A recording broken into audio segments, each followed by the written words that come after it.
Hello and welcome to watching NDTV. I am Vedant Agarwal. Well, this is our non-stop coverage of the Prime Minister's crucial visit to the US. It's a 3-day power-packed visit. A lot is on agenda, and well, the latest is that the bilateral meeting with US President Joe Biden has begun. In fact, these are latest visuals coming in. Prime Minister Modi at President Joe Biden's residence in Wilmington.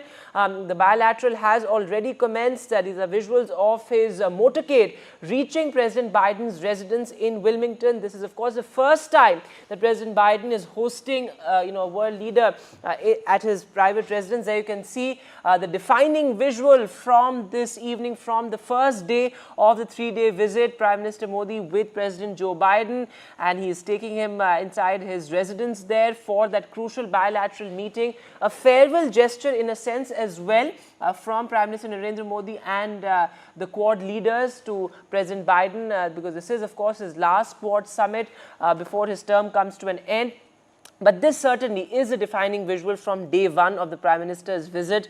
Well, he drove down from Philadelphia to Wilmington at the official residence of President Joe Biden. And of course, it's the Biden-Modi camaraderie that has been much talked about by experts and diplomats across the world. It's this bonhomie perhaps that's really at the center of India's growing relationship with the US, which has really transformed, particularly in the Biden years. In the past 4 years, we've seen a lot of business being done. But of course, these visuals are extremely important. The bilateral is now underway. What is on agenda? Well, 2 key agreements are likely to be inked. One, of course, relating to the economy, and the other on the India-US drug framework. So that's also going to be extremely crucial. Remember, the last time Prime Minister Modi was in the US, it was a state visit, and President Biden, in fact, also hosted a state dinner for Prime Minister Modi, a rare of the rarest honor. And also, the Prime Minister addressed the Congress as well last time around, and that was the second time that the Prime Minister addressed the Congress, a rare feat again. But extremely important there, the bilateral is now underway, and Prime Minister Narendra Modi has arrived at President Joe Biden's residence in Wilmington.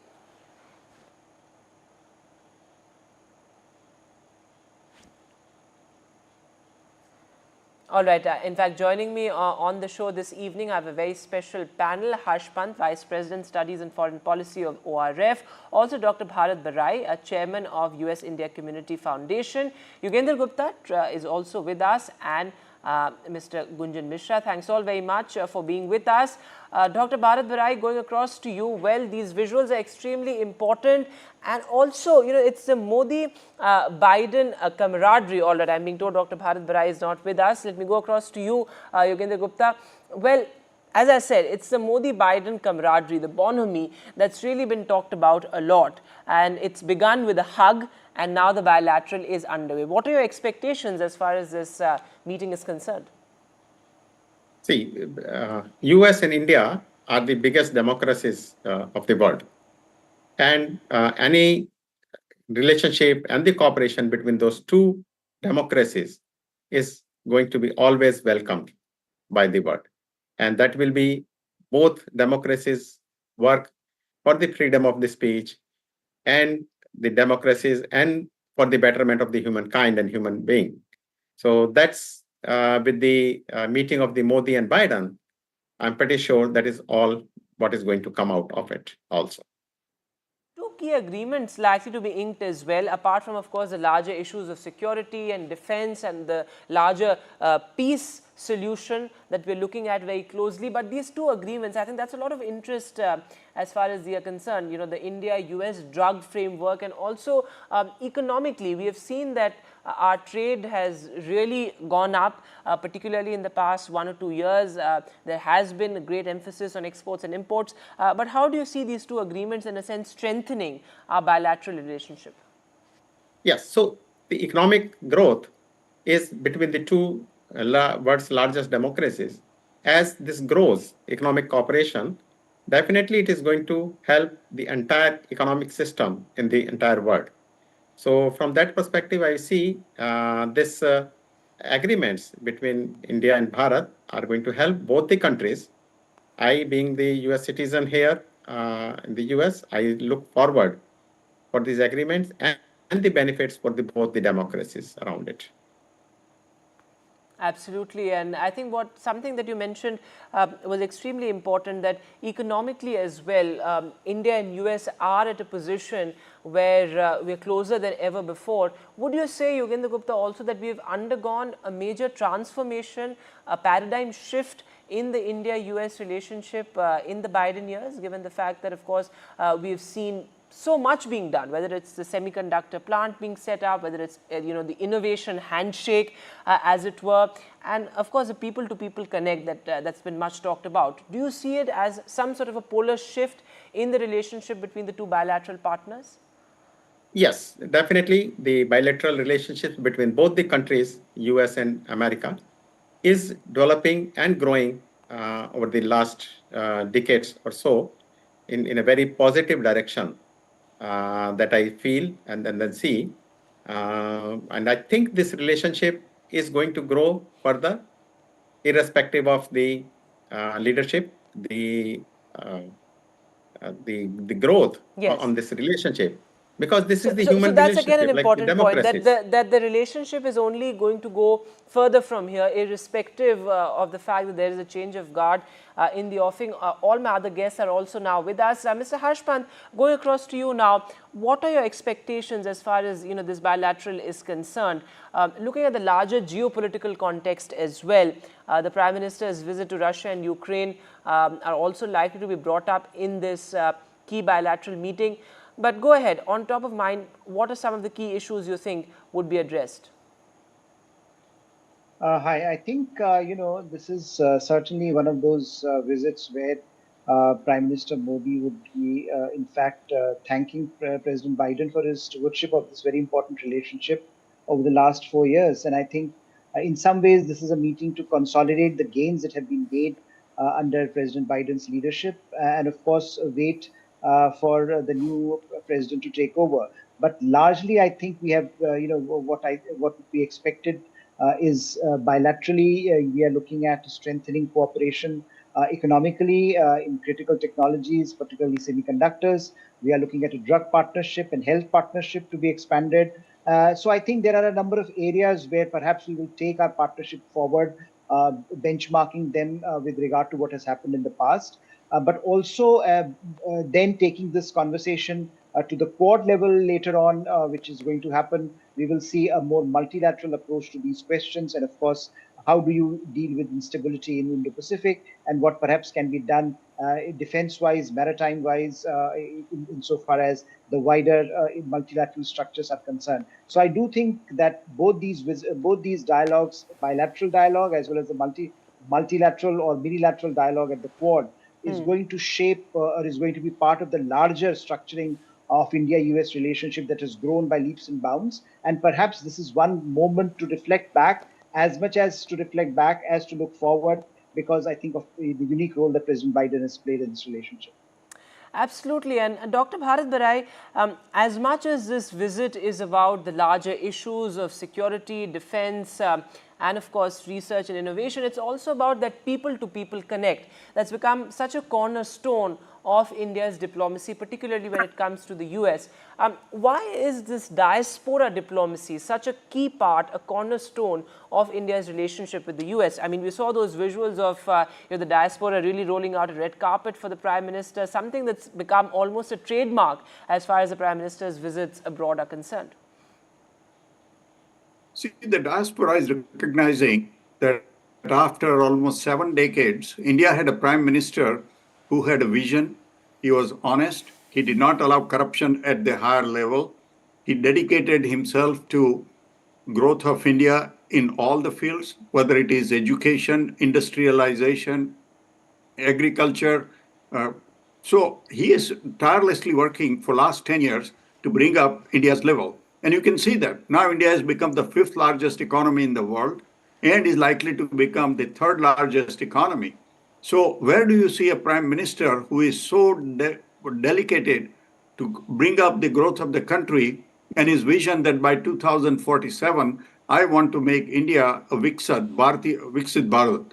So people, the diaspora is very much mesmerized by what he is doing for our brothers and sisters in Bangladesh, and we wish that he continues to do it, and the diaspora want to do everything we can. Now you also recognize that there are 5.5 million Indian Americans in USA. So this diaspora, have the voting power. In America, in the elections, you vote by your vote physically, and you also vote by your checkbooks, because the funding of the congressional candidate as well as senators and presidential candidate is done by funding from the common people. So that's what also we have been doing it. And in trying to do that, we are trying to do whatever we can to act as a catalyst for better relationship between the two countries. So the role of diaspora is very important in trying to amalgamate the relationship between the two countries. Mr. Gunjan Mishra, come in on this. Do you see a kind of a shift also in terms of how the West perceives India? I mean, as we've been discussing, this is also now a relationship between two equals. It's a symbiotic relationship, as many would call it, and it has undergone a major transformation, I would say, in the past 4 to 5 years, in terms of the kind of business, the kind of trade that we've done. And it's gone from, it's gone well beyond just buying defense equipment, say, from the US. It's about co-producing defense equipment. It's about innovation. It's about research. So would you say that there is a shift in terms of how the West, in terms of how America perceives India? Absolutely, absolutely. There has been a sea change in the approach of United States government and the West, if you see, towards India. They're not only the trading partners now, but they're also getting very tech, a lot of great research together. And I think a lot of tech transfer is being talked about. So I think that's a telltale sign of an equal footing when it comes to the friendship. So because India has been really, it's been in last few decades, I would say, has really come up in terms of its technological prowess. It has impressed the whole world with its ingenuity in technology and software, and it also carries a lot of soft power. And along with that, it also carries a lot of a very big market. So I think all these things coupled together, there has been a realization in West that India can not be, it has to be taken up to the pedestal here. So I think that's where what we see, they're both coming on an equal footing here, and being treated as an equal a partner here, whether it's research, development, tech transfer, or any other technological breakthrough, and even in the trade, as Yes. one of our friends said. So I But- think, yeah. Yes, and looking at the larger geopolitical context as well, Harsh Pant, would you see or would you expect Prime Minister's visits to Russia and Ukraine also being brought up in this crucial bilateral meeting, given the fact that it has been said time and again that India and the US are in pole position in a sense to broker peace? Absolutely, there is no denying that that it would be part of the agenda, and of course, Prime Minister Modi has positioned India very well in terms of reaching out to both Russia and Ukraine in the first few months of his third term. He has had direct contact with both the top leaders in Ukraine and Russia. He knows firsthand now, not through any intermediary, but firsthand direct interface with the two leaderships. He understands perhaps better than most leaders today in the world as to what these two protagonists in this conflict want. And I Sure. think that is the message that needs to go out to America, and America would welcome that, because let's remember that no other leader in the world has a direct interface today, from the Western world has a direct interface today with the Russian president. So I think India is in a unique position. India adds value to the negotiations that perhaps would be needed at some point in time to end this conflict. Therefore, Absolutely. this would be very much part of the discussion, and this would be not only part of this discussion, but also part of the Quad discussion. Yes.